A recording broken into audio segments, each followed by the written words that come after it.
Imagine waking up one morning and realizing the children you cherished, the very ones you guided every day, might carry another man's blood. Now, consider if that man were your own sibling. In a quiet Maryland suburb, a respected reverend stood outside his church as a beacon of faith and goodwill, until investigators found him near his wife's lifeless body. Questions emerged, allegiances shifted, and a once-united congregation found itself divided by secrets too startling to ignore. We uncover how a single discovery led to a devastating confrontation. We'll piece together the clues of this reverend's life, the tests that unearthed the shocking reality, and the emotional storm that followed. We'll explore the personal histories of those involved, examine the forensic trail left behind, and hear from those who saw the warning signs well before anyone dared to speak. A husband, revered by many, learns an unimaginable truth. The 4 children he raised are not his own, but rather his brother's. This revelation ignites a chain of events that no one foresaw, shattering a household and sending shockwaves through the community he served. Stay with us as we reveal what led to this irreversible act and how a hidden betrayal brought a tragic end to a once-admired family. Our story begins now. Reverend Nathaniel Foster was a familiar sight in Maplewood, a quiet town situated a short drive from Baltimore's skyline.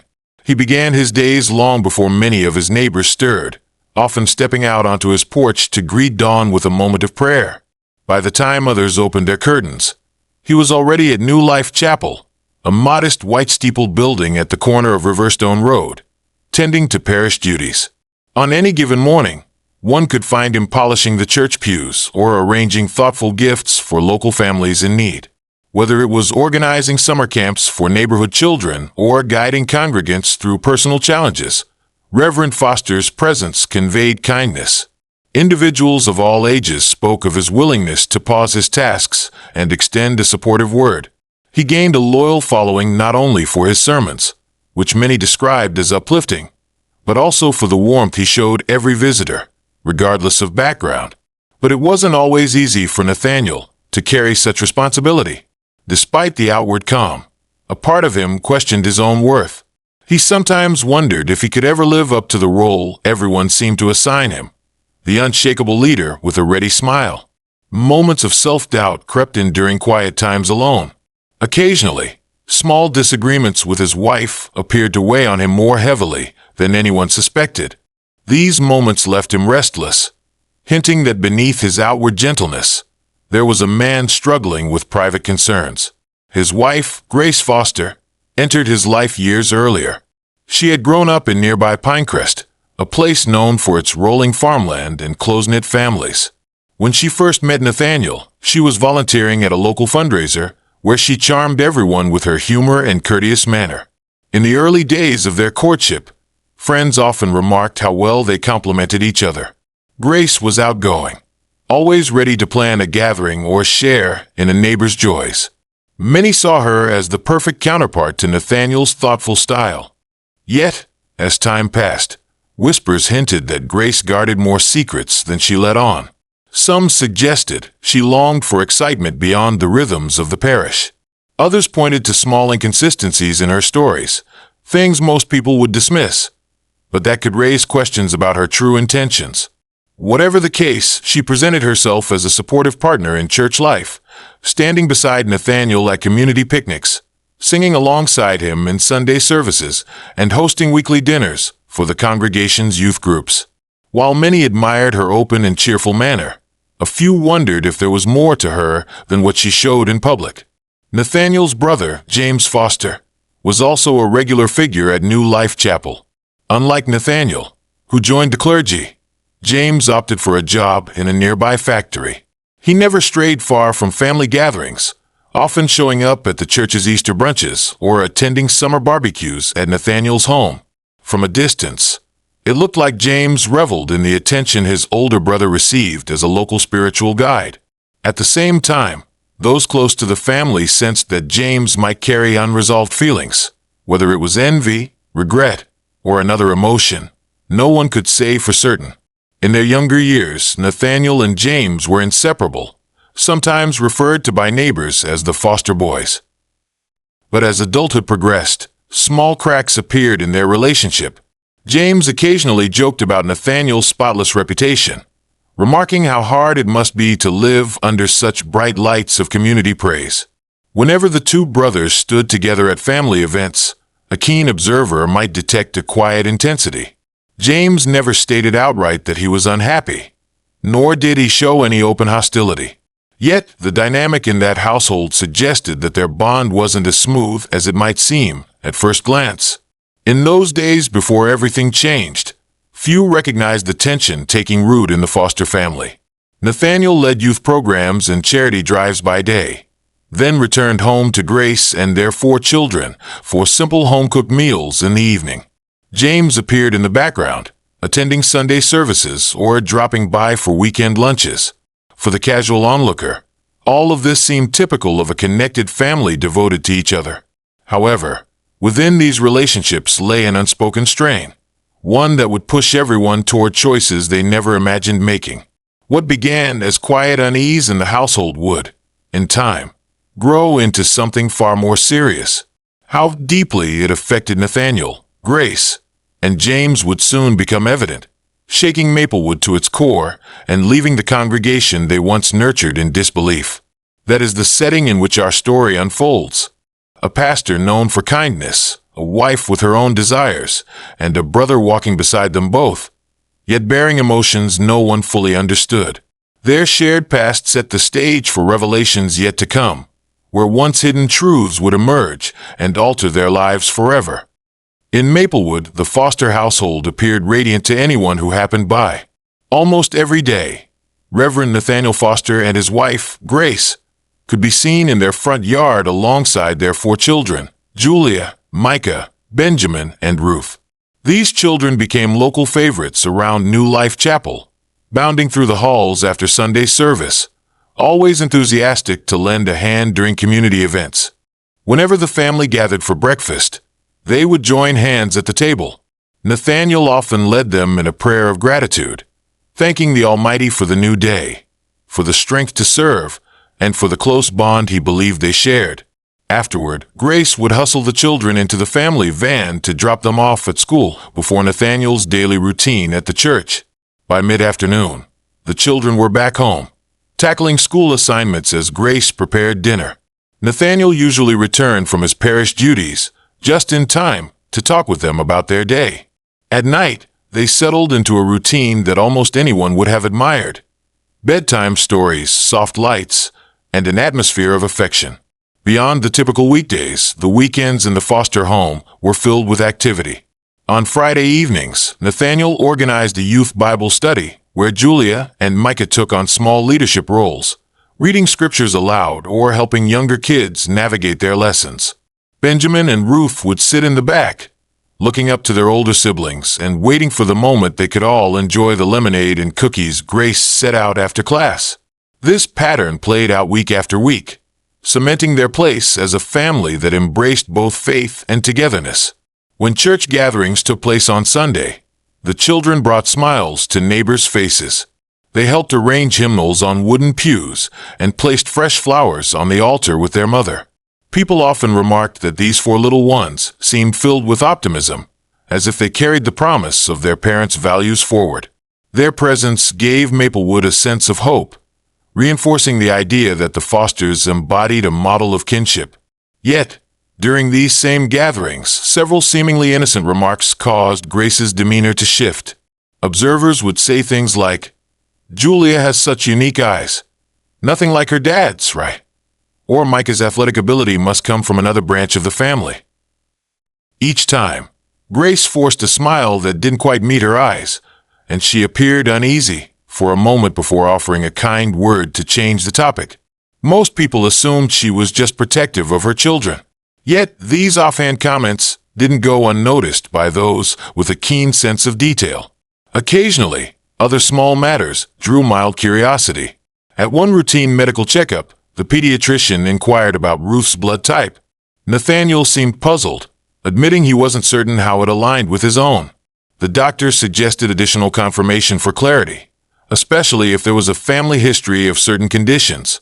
It was a simple question, but in that moment, Grace was reported to have tensed up, almost as though the mention of matching or mismatching blood types rang an internal alarm.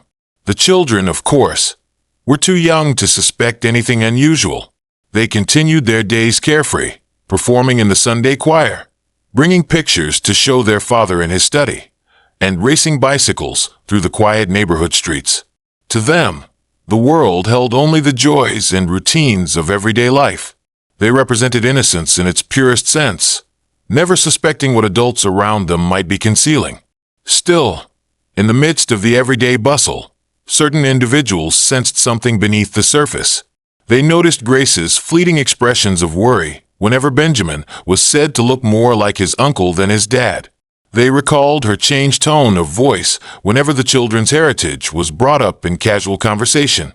Some chalked it up to normal maternal apprehension. Others, those who believed every detail matters, wondered if deeper questions were being avoided. Despite these small occurrences, the Foster family remained a central pillar of Maplewood. They hosted barbecues in their backyard, where neighbors relaxed under the warm sun while the children ran around, playing tag. Church potlucks became more vibrant whenever the Fosters contributed, because everyone admired their group spirit. Life went on day after day, with these 4 children embodying the hope of the next generation. To most onlookers, it was a comfort to see so much harmony in a household led by the town's favorite minister. All the while, Grace quietly guarded her concerns. Whether out of love, fear, or both, she did not voice them. And so, these early signs remained inconspicuous, just enough to generate the occasional raised eyebrow, but never so large as to spark outright confrontation. In those days, no one could have guessed the magnitude of revelations that lay just around the corner. Though the family's routines continued undisturbed, subtle remarks and medical questions had begun to plant the seeds of suspicion, ready to grow once the right moment arrived. It began with an unplanned checkup meant to address minor questions about one of the children's routine test results. The pediatrician, after noticing a small inconsistency in blood work, requested additional samples for further clarity. Nobody anticipated that these tests would reach beyond standard healthcare precautions. When Reverend Nathaniel Foster sat with Grace in that examination room, he never imagined his sense of family could be shaken by a few medical forms and a standard blood draw. Hours stretched into days as the clinic processed these samples. Then came an unexpected phone call from the doctor's office. The staff's measured words hinted at a larger issue. All it took was a series of comparisons to confirm that something about the children's inherited markers didn't line up with their father's.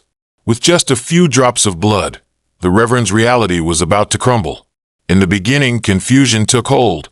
Nathaniel wondered if there had been an error in the lab. He even considered whether a mix-up might have occurred with someone else's results.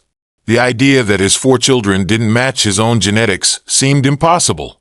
Yet, as new data arrived and the doctor's conclusions became more certain, a cold realization settled in. The entire foundation of Nathaniel's role as a father was under threat. In a hastily arranged follow-up meeting, the doctor laid out the findings.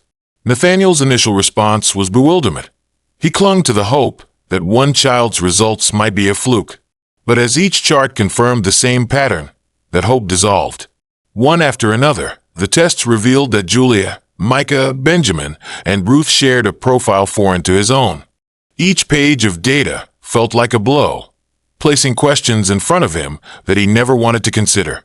In the privacy of his thoughts, Nathaniel found himself caught between 2 extremes: loyalty to his family and a sense of profound betrayal.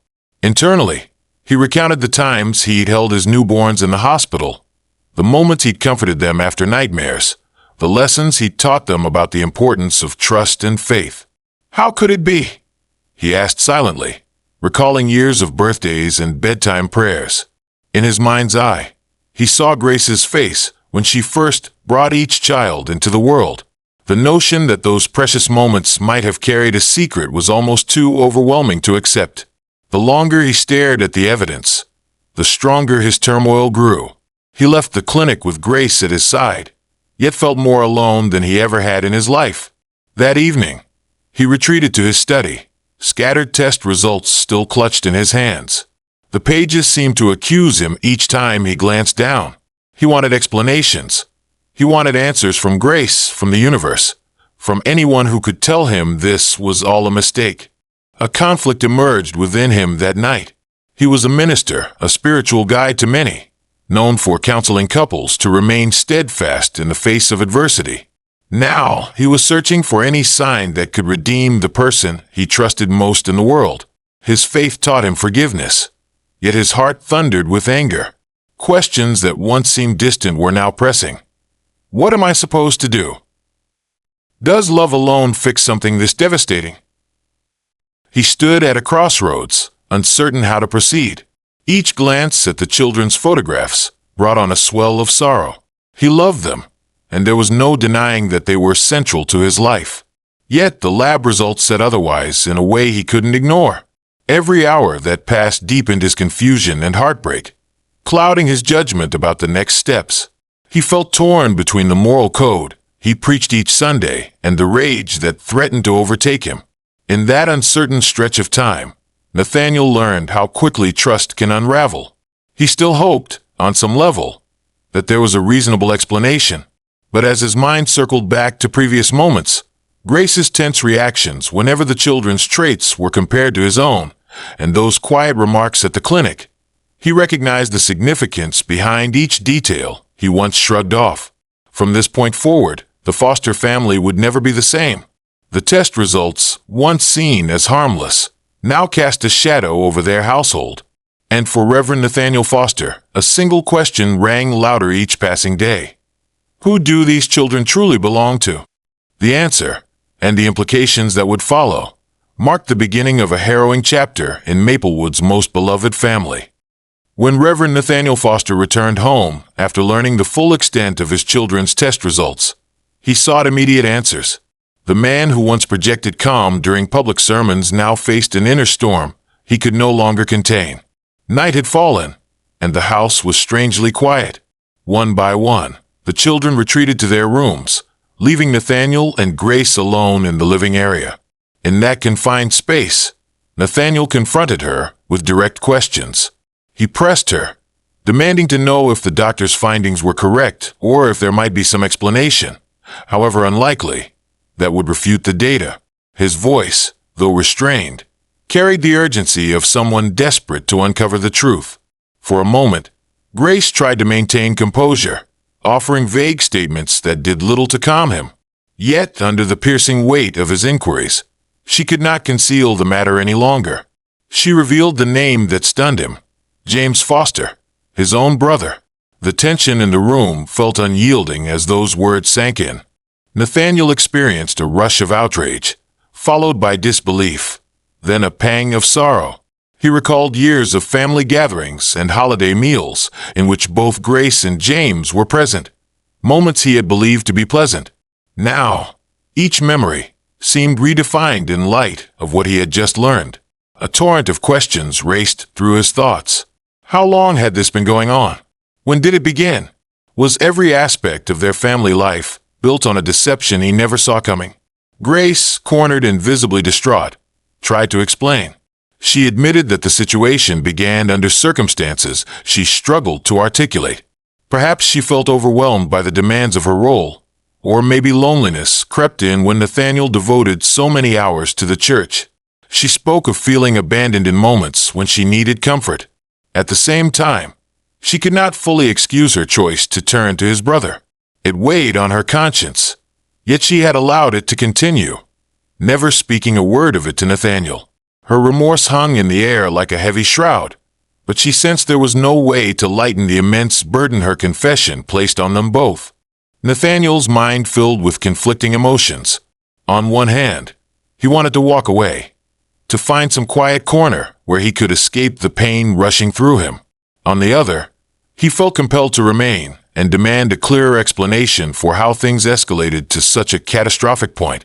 He was both a betrayed husband and a spiritual guide in his community, simultaneously bound by his anger and by teachings that emphasize forgiveness. This contradiction left him in a state of turmoil. It felt as though any path he took would lead to suffering, either from unleashing his wrath or from suppressing it. Meanwhile, Grace, searching for some measure of understanding, revealed that she, too, had been living with dread. She described the guilt that trailed her each day, especially when she saw Nathaniel's kindness toward the children.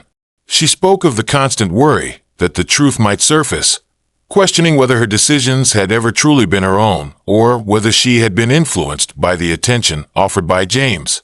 Yet, she stopped short of describing herself as a victim. She recognized her responsibility in shaping a reality that was now poised to destroy the life they had built. For Nathaniel, the moral questions seemed endless. Could he forgive an act so personal and harmful? Was there any precedent for this level of disloyalty within the teachings he had preached for years? Every fiber of his being wanted clarity, but clarity itself felt unattainable. The marriage he believed unshakable was now battered by revelations so intimate that he found it difficult to imagine regaining trust. Before the children's bedtime, the two adults paused their confrontation. They realized the children, though unaware of the exact conversation, might sense the strain if voices rose too loudly. Still, the unspoken weight lingered. Nathaniel stared at the family photographs on the mantel, picturing each child's face, recalling birthday celebrations and bedtime stories. In that moment, he wrestled with a thought that no devout father ever hopes to confront: how to look at those children and not see reminders of what had taken place. As night slipped into the early hours of morning, Nathaniel remained torn. He was a minister tasked with guiding others through crises of faith, yet his own heart felt tested beyond measure. Anger warred with sadness, and sadness warred with his sense of duty to the children, who he still cherished deeply, regardless of their DNA. Grace observed his anguish and seemed to realize her choices had forced them into a place where no easy answers existed. It was a pivotal turning point, one that would set a series of events into motion, changing both their relationship and the broader family forever. In that long, difficult stretch of hours, the wounds between them were exposed. The Reverend stood at a crossroads of conscience, unsure whether it was possible to reconcile the demands of his faith with the reality of his heartbreak. Meanwhile, Grace could only look on, weighed down by a revelation that once seemed distant but was now undeniably real. Their home, once defined by a sense of security, had become a place of urgent questions and painful admissions, leaving them both to wonder if life in Maplewood would ever feel normal again. While Reverend Nathaniel Foster grappled with the knowledge of betrayal in his own home, his brother, James Foster, carried a different burden. From early morning until late afternoon, James worked at a nearby manufacturing plant, far from the church gatherings that shaped Nathaniel's days. After clocking out, he would sometimes retreat to a modest apartment a few blocks away. In that space, away from the eyes of Maplewood, the truth about his involvement with Grace pressed on his mind. Many in town saw James as a quiet individual who occasionally joined his brother's family events. Few realized he maintained a long-standing connection with Grace that went well beyond casual dinners and Sunday barbecues. Was he the one who approached Grace first, or did she confide in him during a challenging period in her marriage? Different accounts circulated, and without clear evidence, people were left to wonder whether James had orchestrated the situation or if it simply grew from mutual feelings. Some who knew James personally spoke of a streak of envy he harbored from a young age. They recalled how Nathaniel's path through seminary set him on a track for community respect, while James found himself in a more routine job. Whether jealousy played a role in his interactions with Grace wasn't obvious, but a few close friends suspected he took a certain pride in stepping into a space that rightly belonged to his older brother. On the other hand, others noticed genuine hesitance in James. They proposed he might have felt trapped by Grace's attention, aware of the possible fallout, yet lacking the resolve to step away. A blend of regret and, at times, a hint of pride appeared to shape his outlook. Before any physical harm came to the Foster household, murmurs of potential legal consequences started to swirl. Friends urged Nathaniel to consider the ramifications if he ever decided to take matters into his own hands. They pointed out that violence, even in response to profound betrayal, could risk not only his standing in the community, but also jeopardize his freedom. Likewise, if news of Grace and James's relationship became public, it threatened Nathaniel's role as a spiritual leader. Such revelations could invite scrutiny from church elders or place him at the center of a public scandal, a situation that could damage both his family and the congregation he served. Meanwhile, hints of forensic analysis lingered in the background. The DNA test that altered Nathaniel's life was conclusive. It showed no biological tie between him and the children he raised. More advanced paternity testing existed if he or anyone else felt the need to confirm the findings again. Professionals would likely collect hair samples or additional swabs, consult specialized laboratories, and produce an even deeper level of certainty. There was no escaping the science. Wherever one turned, it pointed to James as the father of Grace's 4 children. While such proof seemed undeniable, the legal implications depended on how the family chose to move forward. In some cases, men have pursued lawsuits or custody disputes based on fraudulent paternity. Others have sought to keep the matter private to avoid public embarrassment. For a pastor with a high-profile standing, every step carried potential repercussions. Beyond the family's inner turmoil, the atmosphere in Maplewood started to shift. Members of New Life Chapel, once proud to call Nathaniel their guiding voice, noticed changes in his demeanor. His sermons, usually full of reassurance, took on a more subdued tone. He arrived late to church gatherings or left quickly once the service ended. The sense that he was troubled grew, and speculation began to spread. Congregants whispered in hallways, mentioning how Grace appeared visibly uneasy in her pew. Although no one had the full story, these small observations fueled rumors that placed the church at the heart of local gossip. Some folks recalled that James had been seen leaving the Foster home at odd hours, though they hadn't thought much of it at the time. Others noted that Grace no longer participated as enthusiastically in choir practice, choosing to linger at the edges rather than stand in front as she once did. A quiet hum of questions took hold. Was the family facing a medical crisis? Was Nathaniel overworked? Each person who spotted a new sign reported it to someone else, magnifying the speculation until much of Maplewood suspected the Fosters were protecting a secret. All of these developments bore down on Nathaniel. While he struggled to maintain composure in public, he was aware that rumors were gaining ground each day. If he failed to contain the truth, he risked facing a wave of judgment and perhaps deeper scrutiny from law enforcement or church officials. James, although largely silent, stood at a distance, keenly aware that once the truth became undeniable to everyone, he would be labeled in a way that might never be erased. And Grace, the link between them, found herself in a precarious position, still a mother to 4 children, knowing that the town's gaze might soon shift her way. So, this chain of events formed a tense backdrop to the Fosters' existence. With a single DNA test result, potential legal battles loomed, and the entire community edged closer to uncovering secrets. Every day brought fresh reminders that the past could not remain hidden for long, leaving all involved to wonder just how far consequences would reach once the truth fully emerged. Not long after Nathaniel Foster learned of his wife's secret with James, certain moments from the past began to take on new meaning. He recalled a day when he arrived home earlier than expected and found Grace and James standing a bit too close, their conversation immediately halting when he entered. At the time, he dismissed it as harmless. Now, those recollections replayed in his mind, each one suggesting that the truth had been hiding in plain sight for far longer than he ever realized. Occasionally, those reflections surfaced during his restless nights. They merged with more recent scenes, like the doctor's office or the quiet confrontation in the living room, to create a disjointed sequence of events.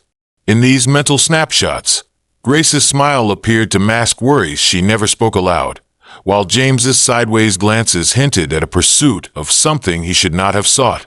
Yet, whether these glimpses pointed to one-sided intentions or a fully mutual arrangement remained difficult to pin down. The only certainty Nathaniel had was that he felt deceived by both individuals closest to him.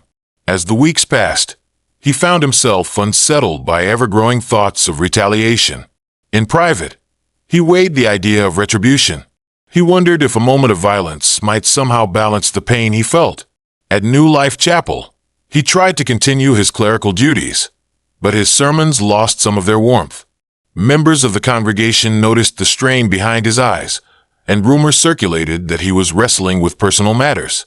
In the evenings, behind closed doors, he occasionally read about options that no devoted man of faith would typically consider, items or methods that might vanish without leaving an obvious trail. It remained unclear whether he truly intended to act on these ideas, or if the act of reading about them provided a false sense of control over a life that had veered off course. In subtle ways, the household atmosphere was changing. Grace, sensing Nathaniel's brooding demeanor, often tried to keep the children busy in another part of the house. Meanwhile, James called less frequently, as though he suspected any direct contact could spark a confrontation that neither man was ready to handle. Through phone calls with his sister-in-law or short visits, James maintained a guarded approach, never fully absent, yet careful not to provoke Nathaniel into a scene he could not escape. A family gathering arrived soon after. Birthdays or holidays in Maplewood tended to be cheerful, with the entire Foster clan assembling in a relative's backyard or living room to share food and conversation. On this occasion, tension simmered just beneath the polite talk. Nathaniel lingered in a corner, observing James chat with another relative. Now and then, their eyes met across the room. Though no words were exchanged, the atmosphere was charged with unspoken conflict. Grace, standing near the buffet table, looked on as well. Bracing for a heated exchange, she felt powerless to stop. At one point, James approached Nathaniel, perhaps intending to offer a casual greeting or defuse the discomfort. However, the moment their gazes locked, the polite talk vanished.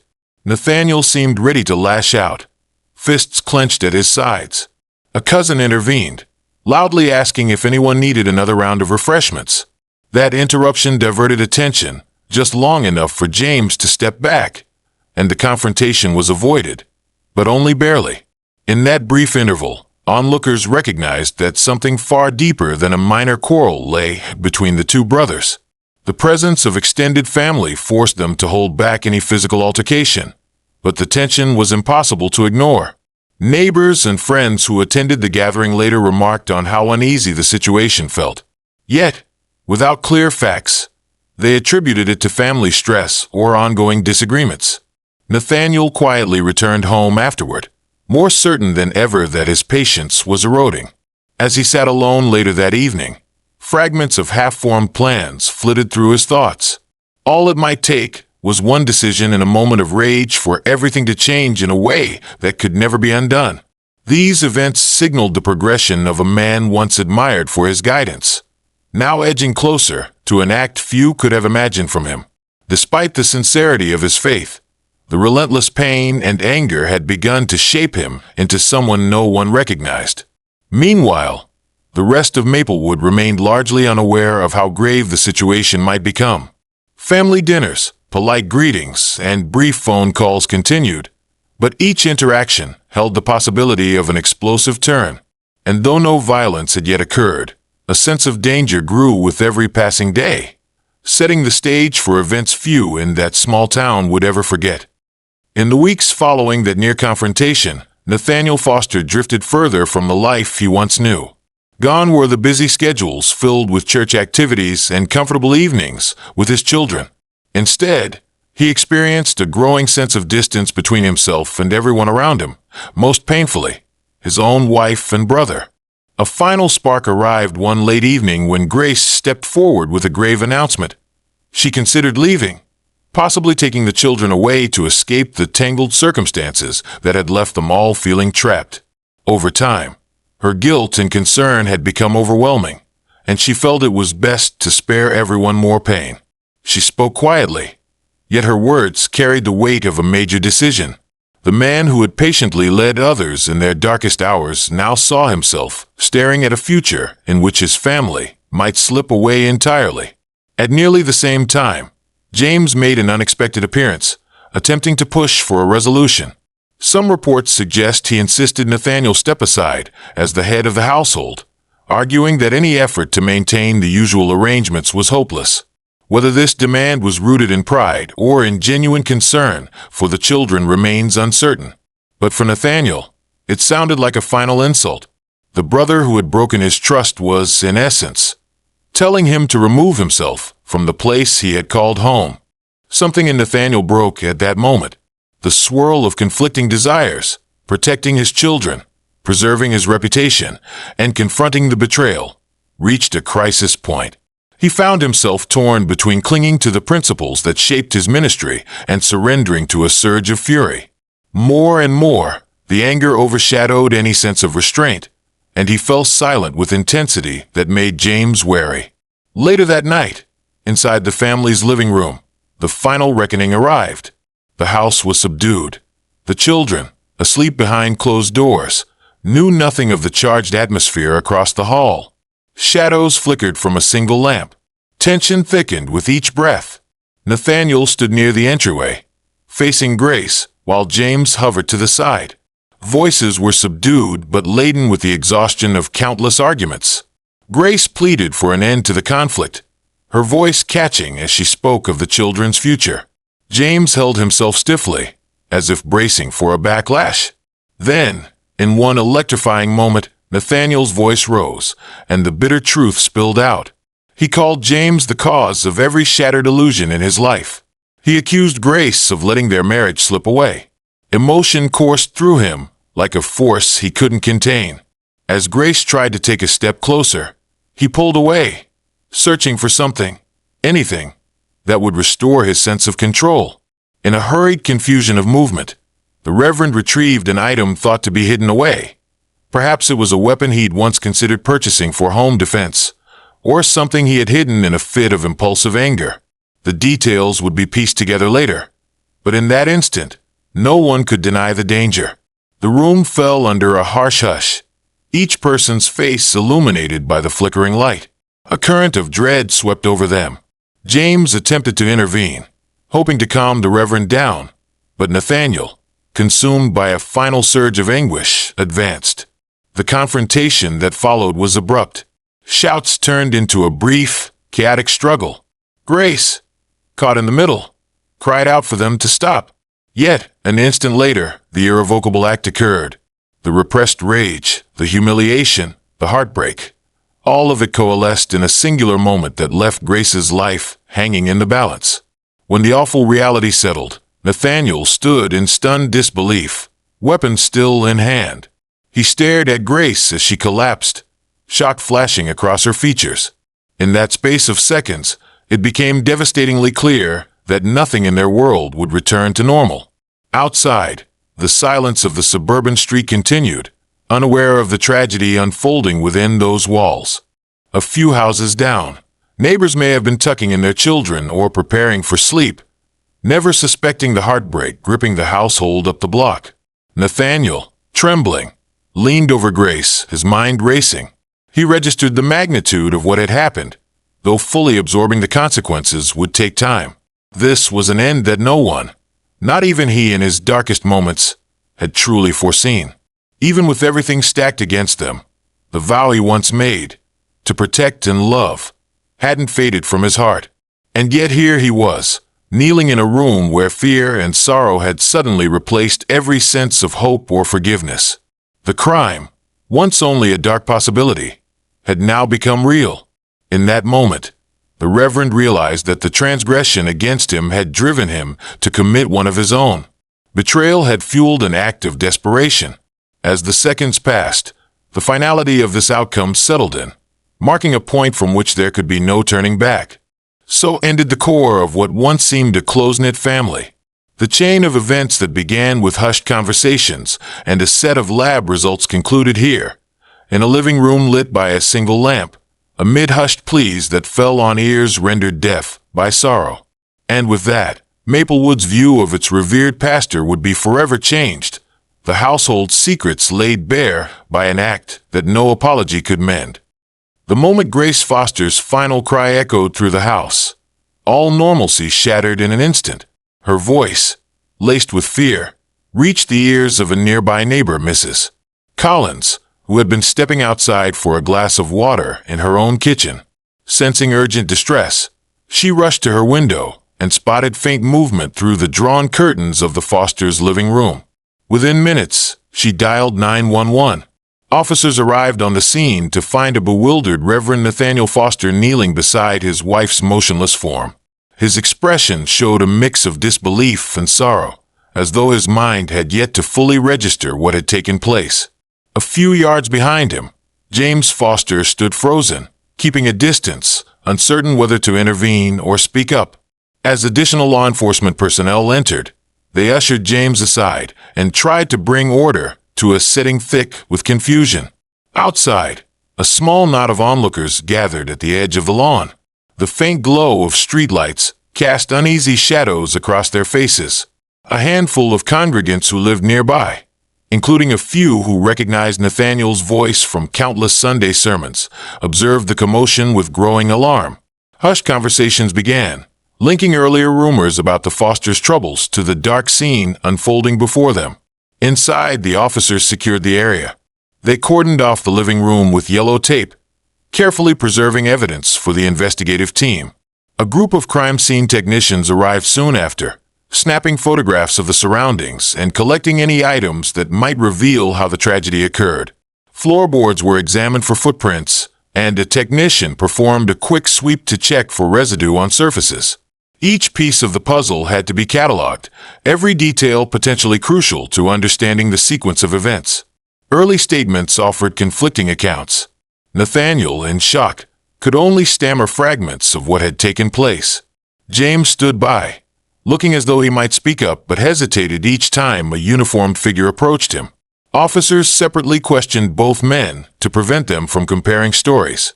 Initial reports hinted that there might have been a heated exchange, though the specifics were unclear. The weight of forensic evidence, however, soon loomed as the deciding factor in sorting out fact from speculation. In the days that followed, experts analyzed ballistic traces, if a weapon was involved, and studied the angles that marked the moment Grace lost her life. They took swabs from Nathaniel's hands to check for gunshot residue and examined the clothes he wore for any signs of close contact evidence. Meanwhile, investigators methodically pieced together the timeline based on what neighbors reported hearing, digital timestamps from phone calls, and the physical evidence gathered on site. All signs pointed to the Reverend as the central figure in the night's events. During the questioning phase, some wondered if Nathaniel might try to deny responsibility or claim he had acted in defense.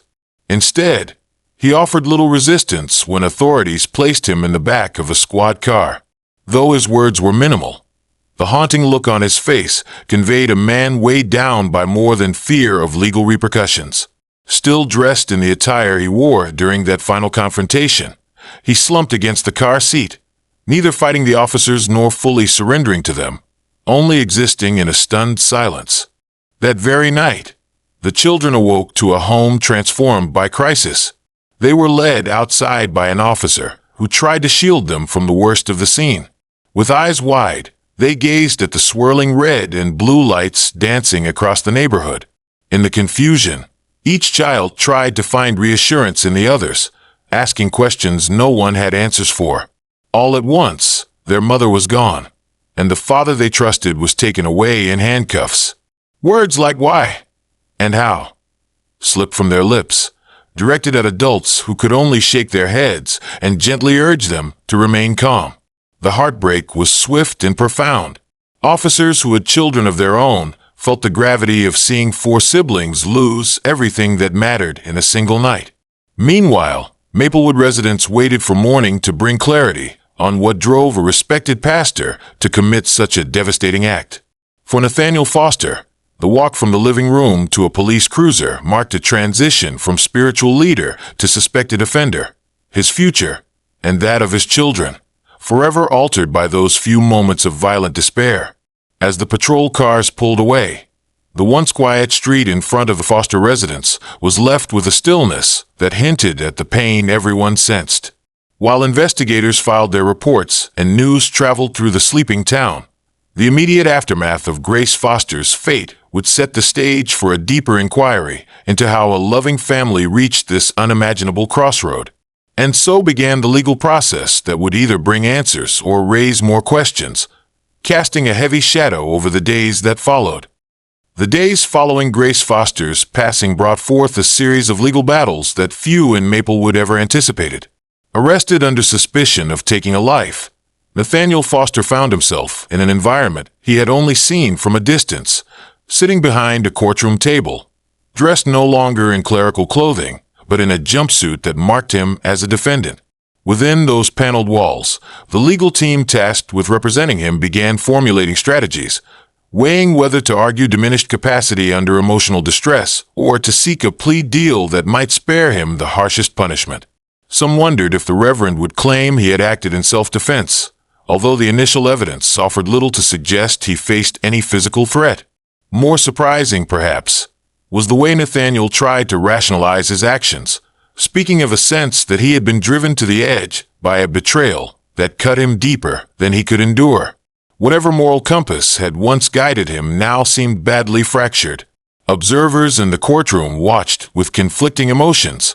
On the one hand, many recognized the good Nathaniel had done in Maplewood, his charity work, the families he supported, the faith he had nurtured in those he counseled. On the other hand, people struggled to reconcile these memories with the stark reality of a reverend responsible for a crime that ended in tragedy. There were those who stood by him, insisting his years of service be weighed heavily when deciding his fate.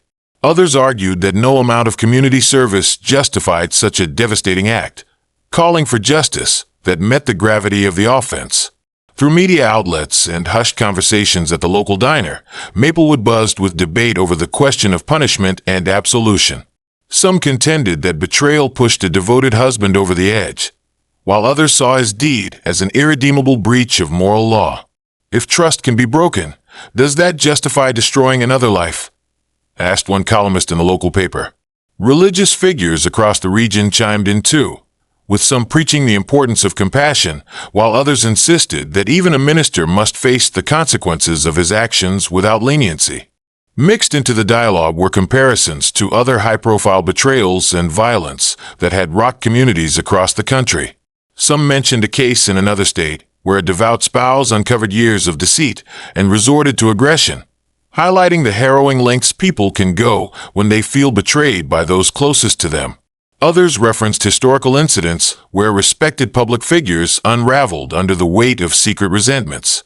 These parallels served as reminders that while Maplewood's tragedy might have unique dimensions, it was not entirely isolated. Humans, faced with heartbreak and rage, have been known to commit acts that defy reason. Even so, Maplewood residents struggled to come to terms with the notion that a beloved pastor, someone who once ushered them through life's trials, could be capable of such harm. Close associates wrestled with the duality, the compassionate leader they remembered, and the person now emerging in the harsh public spotlight. In churches, coffee shops, and living rooms, the community quietly asked themselves, where does the line between betrayal and vengeance truly lie? Could any betrayal ever explain resorting to this? Beyond the formal courtroom proceedings, the memory of Grace lingered in every conversation. Parishioners paused at her name, recalling her friendly disposition.